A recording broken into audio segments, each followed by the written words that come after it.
Hi, welcome to Mondays with Marcia. I'm State Representative Marcia Judkins, and we are just starting the second week of our legislative session.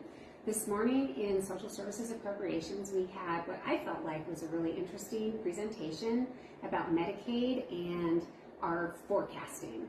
So a lot of times people think that Medicaid is just a black hole, or social services are this black hole that we pour all this money into.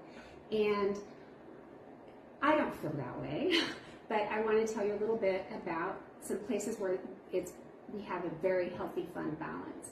And several years ago, Utah residents, they passed an initiative that expanded Medicaid to all adults and families that were 138% of the poverty level or below. And they also believed so strongly in this that they passed a small tax that would go into a Medicaid expansion fund. There are some other sources of revenues that go into that fund, and it can only be used for that expansion population.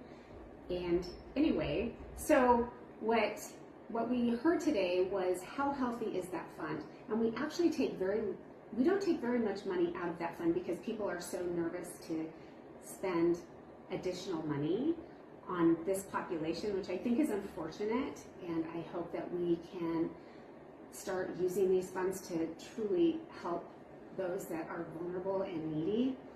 But for right now, they have forecasted out to 2035 or 2032 to see how the fund would do, and they did like a pessimistic, they did moderate.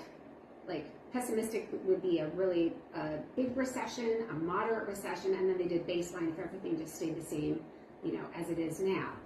And at that baseline, by 2032, we would have about $1.3 billion in that fund.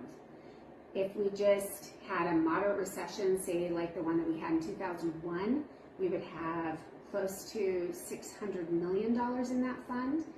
And if we had a severe recession like we did earlier, in 2008, 2009, we would have about $200 million in that fund.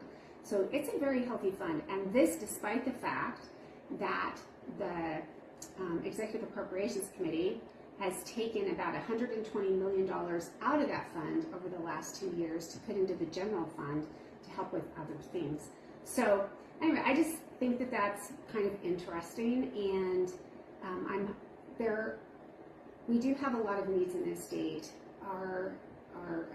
We are increasingly seeing families and individuals who qualify for these services of Medicaid and other services that we have, and I'm hoping that as legislators see the healthiness of this fund, that we will not be afraid to start spending this money on those whom the Utah people set up this fund for.